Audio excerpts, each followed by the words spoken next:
Students, आज जो मैं आपको बतला रहा हूँ ये 10th क्लास का टॉपिक है और 10th क्लास के बच्चों के लिए ये क्वेश्चन ऐसा क्वेश्चन है जो 10th क्लास के लिए जरूर आता है।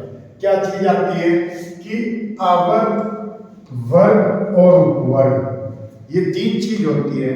तो हम एक ही शॉर्ट में कैसे पता करेंगे कि कैसे किसी तत्व का आवर्त, वर्ग और उपवर्ग कैसे ज्ञात किया जाता है। तो मैं आपको आज ये ट्रिक बतलाऊंगा कि किस टाइप से हम किसी भी एलिमेंट का आवर्त, वर्ग और उपवर्ग कैसे ज्ञात करते हैं। तो जैसे लिथियम है पहला ही, इसका परमाणु क्रमांक एटॉमिक नंबर 3 है। तो इसका हम इलेक्ट्रॉनिक कॉन्फ़िगरेशन करेंगे कोष में। कोष होते हैं K-L-M-N, इसको सेल भी बोलते हैं, कोष कहते हैं, कक्षा कहते हैं, मुख्य ऊर्जा स्तर कहते हैं, सेल कहते हैं। तो जैसे ये लिथियम है, इसका इलेक्ट्रॉनिक कॉन्फ़िगरेशन कोष में करेंगे। तो कोष में क्या 2-1, ये 2-1 हुआ इसका इलेक्ट्रॉनिक कॉन्फ़िगरेशन। तो इसका हमें आवर्त बताएंगे। तो ये दो कक्षाओं में इलेक्ट्रॉन आए तो इसका आवर्त हुआ सेकंड, इसको रोमन वर्ड में लिखना है। ठीक, अब इसका इलेक्ट्रॉनिक विन्यास करेंगे हम उपकोष में, एसपीडीएफ में। तो करा हमने 1s2 2s1 2 और 1 3।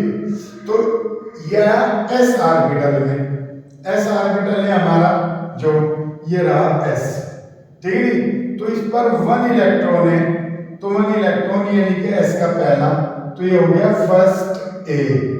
तो हम यहाँ पर लिखेंगे फर्स्ट, वो ग्रुप हो गया इसका, और पाया उपवर्ग तो यहाँ लिख देंगे फर्स्ट ए। तो इतने आसान तरीके से हम किसी का भी आवर्त, वर्ग और उपवर्ग ज्ञात कर लेंगे। जैसे सेकंड एग्जांपल है हमारा, अब की बार हम लेते हैं सोडियम।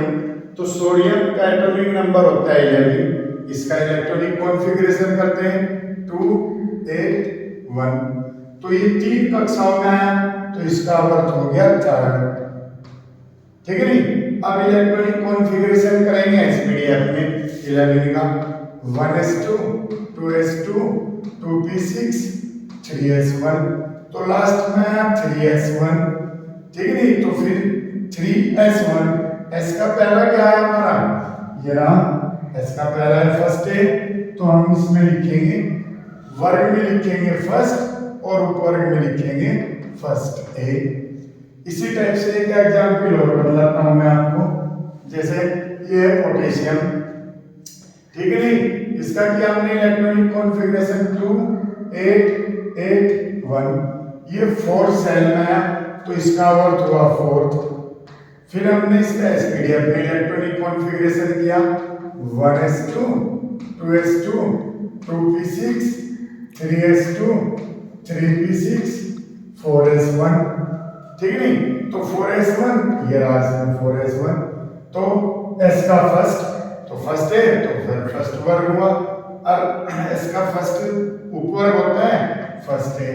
तो इस टाइप से हम किसी का भी आवर्त, वर्ग और उपवर्ग तीनों एक साथ ज्ञात कर सकते हैं। तो बहुत इंपॉर्टेंट क्वेश्चन है ये, और हर साल हाई स्कूल के बोर्ड के पेपर में ये क्वेश्चन आता है। उम्मीद करता हूं आपको ये समझना बहुत ही आसान लगा होगा। थैंक्स।